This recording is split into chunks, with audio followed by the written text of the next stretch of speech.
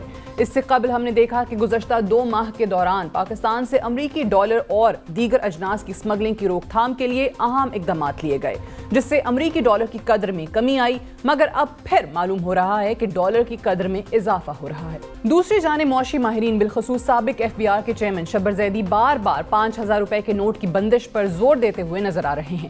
ایک محتاط اندازے کے مطابق 5000 روپے کے نوٹ 1000 ارب سے زائد کرنسی نوٹس اس وقت سرکولیشن میں موجود ہیں، جو کہ کل سرکولیشن میں موجودہ رقم کا 1/3 بنتا ہے۔ معاشی ماہرین کے مطابق 5000 کا کرنسی نوٹ بلیک اور سمگلنگ میں سب سے اہم ٹول کے طور پر استعمال ہوتا ہے، جس میں ایک بڑی تعداد میں کرنسی پاکستان کے بجائے افغانستان میں پائی جاتی ہے، جس سے پاکستان کی بلیک مارکیٹ سے ڈالر خرید کر افغانستان سمگل ہوتا ہے۔ معاشی ماہرین کی تجویز کے باوجود ریاست پاکستان 5000 روپے کے نوٹ کی بندش کی طرف نہیں بڑھ سکی، جس سے نہ صرف سمگلنگ بلکہ پاکستان کے اندر موجود بلیک مارکیٹ پر بھی ایک کاری ضرب لگے گی۔ دوسری جانب ہم دیکھ رہے ہیں کہ نگران حکومت کی پالیسیوں میں عوام کے لیے کہیں نرمی نظر نہیں آ رہی۔ ہفتہ وار مہنگائی کی اگر بات کی جائے تو مسلسل دوسرے ہفتے مہنگائی 40% سے اوپر رہی، جس کی بنیادی وجہ گیس کی قیمتوں میں ہوش ربا اضافہ ہے۔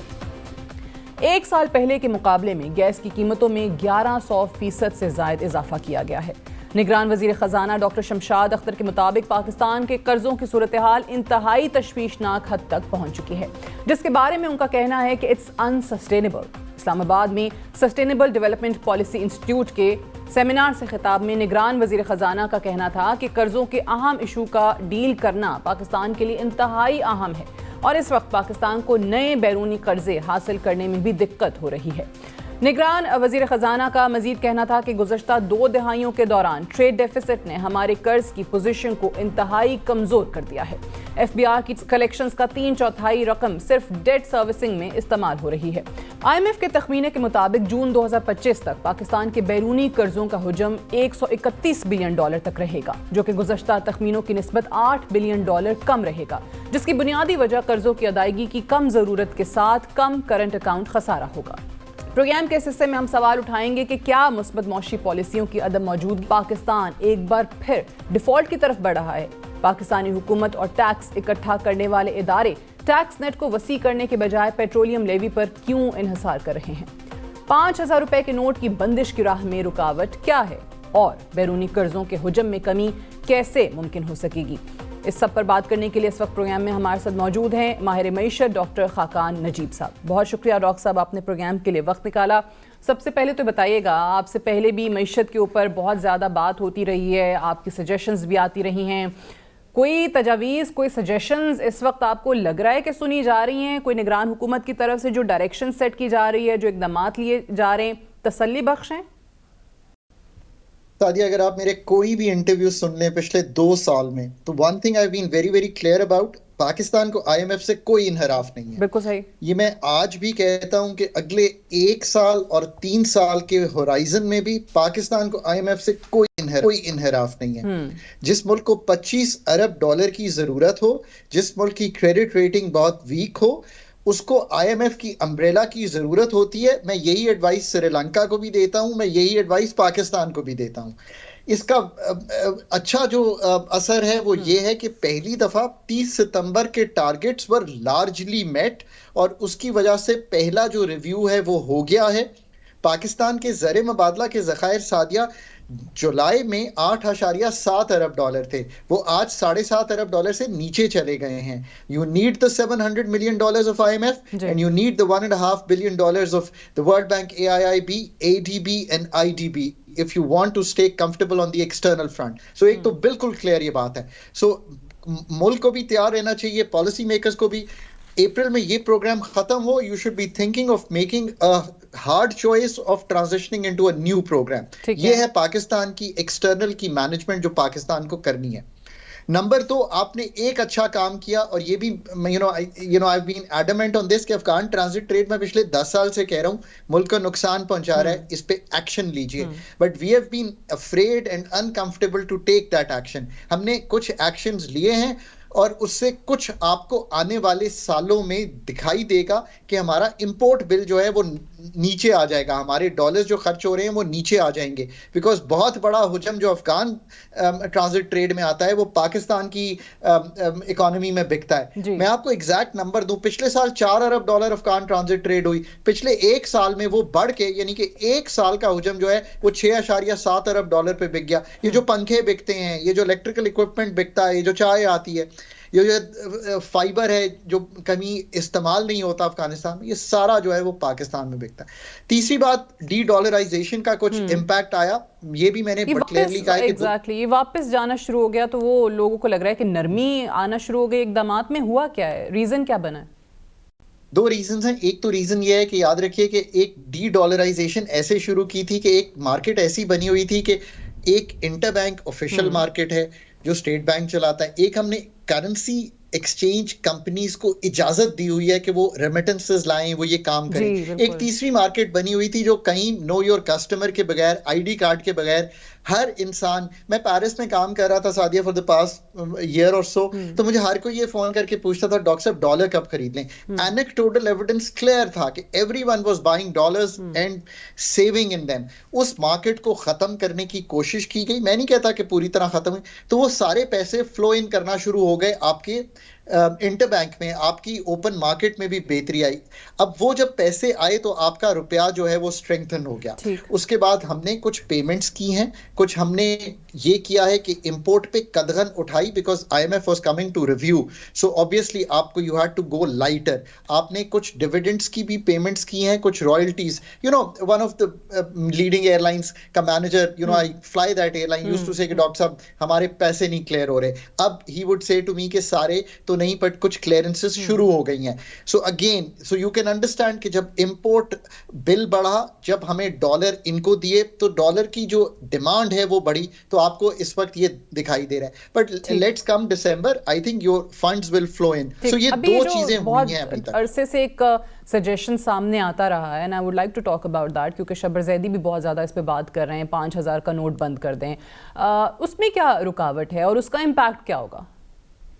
دیکھیے, کوئی بھی پالیسی جو ہوتی ہے نا, وہ اپنے الون کوئی امپیکٹ نہیں دیتی. میں آپ کو اس کی ایک مثال دیتا ہوں تو پھر سمجھ آ جائے گی.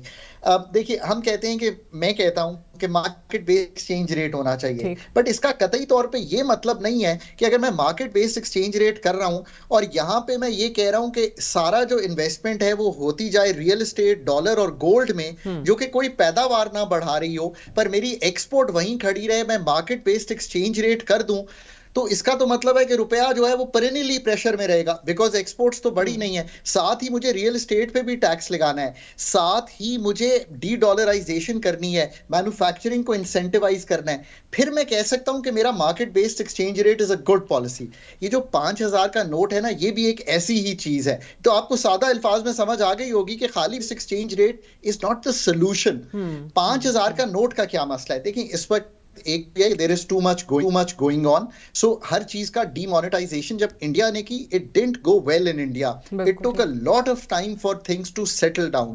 یہ کیا اس لیے گیا تھا. اب 5000 کی ویلیو کیا رہ گئی ہے, مطلب بہت ہی کم ویلیو رہ گئی ہے. یہ کیا اس لیے گیا تھا کہ آسانی کی جائے پیمنٹس میں. یہ کریں گے ہم, ابھی نہیں, تھوڑا سا انتظار کیجئے ذرا, let the country settle down. بالکل ٹھیک ہے, جائیں گے, پر ساتھ ہی ڈیجیٹائز بھی کریں. یہ بھی مجھے اجازت دیں کہ میں جب ٹھیلے والے کے پاس جاؤں, اس کے پاس بھی میں اپنی فون رکھ سکوں, اس کے پاس بھی یہ چیزیں موجود ہوں, تاکہ زندگی مشکل نہ ہو سکے. کرنسی ان سرکولیشن بہت ہائی ہے, 9 ٹریلین کے قریب, 8.5 ٹریلین چلتی ہے. اس کو نیچے لانا ہے, انفارمیلٹی کو ختم کرنا ہے, but you have to privatise which is your first mode of action. ابھی بہت سے اور کام, ابھی تو جو چیزیں دیکھ رہے ہیں, جو ٹیکس کلیکشن کا اتنے عرصے سے ہم رو رہے ہیں کہ جی نہیں بڑھ پا رہا ٹیکس نیٹ, اور ابھی تو اپیرنٹلی ایسا ہی لگتا ہے کہ صرف اور صرف پیٹرولیم لیوی جو ہے وہی ایک آخری آپشن رہ گیا ہے ٹیکس نیٹ بڑھانے کا. اس کے علاوہ بھی کچھ سمجھ میں نہیں آ رہا کہ کیا کریں, یا ہو نہیں پا رہا ہے. اگر آپ کی خود وزیر خزانہ کی جو اسٹیٹمنٹس آئی ہیں ابھی, جو انہوں نے کہا ہے قرضوں کو لے کے بھی خاص طور سے کہ اٹس ناٹ ایون سسٹینیبل تو پھر کس طریقے سے نظام چلے گا؟ سعدیہ آج آپ بہت کلیدی گفتگو کر رہی ہیں، اس لیے مجھے بہت خوشی ہے آپ سے گفتگو کرتے ہوئے. دیکھیے یاد رکھیے کہ جو جڑ ہے سارے مسئلے کی وہ یہ ہے کہ ملک کماتا ہے ٹیکسز میں اور نان ٹیکسز میں. نان ٹیکسز یہ ہوتے ہیں جو ہم کمپنیز اونڈ کرتے ہیں، ان سے ڈیویڈنڈ آتے ہیں اور اسٹیٹ بینک کا پروفٹ آتا ہے اور ایف بی آر کے پیسے آتے ہیں. جو ملک کماتا ہے اور جو خرچ کرتا ہے اس میں 8,000 ارب روپے کا اس سال گیپ ہوگا. بہت آسانی سے سمجھاتا ہوں. اب اگر 8,000 روپے کا ارب کا گیپ ہوگا تو وہ بورو کریں گے تو وہ نیا ڈیٹ آ جائے گا. اب اس مسئلے سے نکلنے کا طریقہ، ڈیٹ سے نکلنے کا پہلا طریقہ تو یہی ہے نا کہ آپ جو خرچہ کریں اور جو کمائی کریں اس کو برابر کریں. اس کے دو طریقے ہیں. پہلا یہ ہے کہ ایف بی آر کا tax to G D P ہے 8.5-9%. پاکستان میں اس وقت جو ٹیکس لاگو ہیں ان کی enforcement should get us about 12% tax to G D P on the F B R. اس کا مطلب ہے 12,000 ارب آنا چاہیے، آئے گا 9,400 ارب. اگر میرے پاس یہ 3,000 ارب ایکسٹرا آ جائے تو میں بورو 5,000 ارب کروں گا، بیکاز 8,000 ارب کی بوروئنگ کی ضرورت ٹوٹ جائے گی. یہ ہے کلیدی فیصلہ جو آپ نے کرنا ہے. اس میں دو چیزیں یاد رکھیے. کچھ ٹیکس ایگزیمپشنز ہیں، کچھ 2,200 ارب کی ٹیکس ایگزیمپشنز ہیں. یہ ہمارا اکنامک سروے، ہم خود لکھتے ہیں. یہ real estate, retail, wholesale, Pakistan کا ایگریکلچر انکم ٹیکس، یہ سب وہ چیزیں ہیں جو آپ نے کرنی ہے. اگر آپ نہیں کریں گے تو آپ ہمیشہ 700 سے 1,000 ارب تو یہاں پڑا ہوا ہے. اب یہ کام کرنے کے ہیں، انفورسمنٹ لانے کی ہے، رسک بیسڈ آڈٹ کریں. اور بہت ساری چیزوں میں جیسے ہم افغان ٹریڈ ٹرانزٹ کی بات کر رہے ہیں، ریاست نے کر کے دکھایا بھی ہے کہ اگر ریاست آ جائے اپنی منوانے پہ تو وہ کام کر سکتی ہے. ایسا نہیں ہے کہ نہیں ہو سکتے. ہمیشہ سے ہم یہی بات کرتے ہیں کہ جی کوئی کرنا نہیں چاہتا، ویل نہ ہو تو پھر یہ چیزیں ہوتی ہیں. لاسٹ ون لائنر اگر کچھ کہنا چاہیں، because then I have to wind up. Pakistan I M F SIFC کے under investment, administrative continued actions, new IMF programme and the structural work of Pakistan, یہ 5 سالہ ڈیفائننگ ایجنڈا ہونا چاہیے. Thank you very much doctor Khan sahib. Thank you for joining us. We'll take a break here. Stay tuned.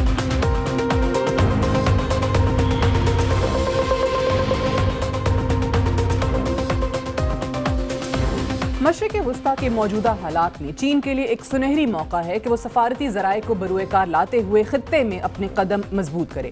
چین کا ماننا ہے کہ غزہ میں تباہی کا امریکہ ذمہ دار ہے، کیونکہ امریکہ وہ واحد ملک ہے جس نے 2 ریاستی تقسیم کی ذمہ داری اٹھائی تھی، اور امریکہ اپنی ذمہ داری پوری کرنے میں مکمل طور پر ناکام ہو چکا ہے. امریکہ کی ناکامی کی صورت میں ہم غزہ میں یہ جنگ دیکھ رہے ہیں. دوسری اہم بات، جب سے اسرائیل اور حماس کے مابین جنگ کا آغاز ہوا ہے اس وقت سے امریکہ کا کردار انتہائی تشویشناک ہے. امریکہ اسرائیل کی جنگ میں برابر کا حصہ دار بنا ہوا ہے. غزہ میں جینوسائیڈ اور ایتھنک کلینسنگ امریکہ کی رضامندی سے جاری ہے. چین کی کہانی کے مطابق امریکہ کا غزہ میں کردار ایک برے شخص کا ہے، اور یہ وہی کہانی ہے جو مسلم ورلڈ، یورپ، آسٹریلیا اور امریکہ میں بھی سنی جا رہی ہے.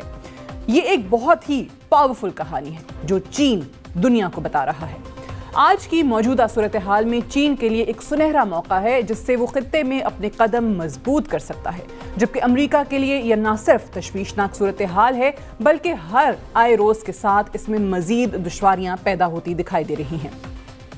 امریکہ نہیں چاہتا کہ چین مشرق وسطیٰ میں اپنے قدم جمانے کی کوشش کرے. امریکہ کی خواہش ہے کہ وہ خطے میں ملٹری، معاشی اور سفارتی لحاظ سے ایک مضبوط ملک کے طور پر دیکھا جائے. مگر آج غزہ کی موجودہ صورتحال کے پیش نظر امریکہ کے لیے بہت دشوار ہو چکا ہے کہ وہ خطے میں اپنا کنٹرول قائم رکھ سکے، کیونکہ امریکہ نے اسرائیل کی محبت میں چین اور روس کے لیے میدان مکمل طور پر کھلا چھوڑ دیا ہے. حیران کن طور پر امریکہ کے مد مقابل دونوں بڑی طاقتیں خطے میں کود چکی ہیں.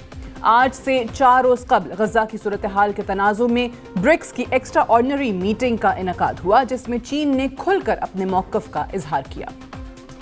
چین کے صدر شی جن پنگ نے اپنے خطاب کے دوران 2 ٹوک موقف اپناتے ہوئے کہا کہ میں اس سے پہلے بھی کئی دفعہ یہ کہہ چکا ہوں کہ اسرائیل اور فلسطین کے تنازع کا حل 2 ریاستی تقسیم میں موجود ہے، جس سے موجودہ انتشار دور کیا جا سکتا ہے. فلسطین کے جائز حقوق کی فراہمی اور آزاد فلسطینی ریاست کے قیام تک خطے میں مستقل امن کی صورتحال پیدا نہیں کی جا سکے گی. چینی صدر کی طرف سے انٹرنیشنل امن کانفرنس کے جلد انعقاد پر بھی زور دیا گیا، جو بااختیار ہو اور جس سے متفقہ عالمی رایامہ پیدا کی جا سکے تاکہ فلسطین کے امن کی مستقل بنیادوں پر راہ تلاش ہو سکے.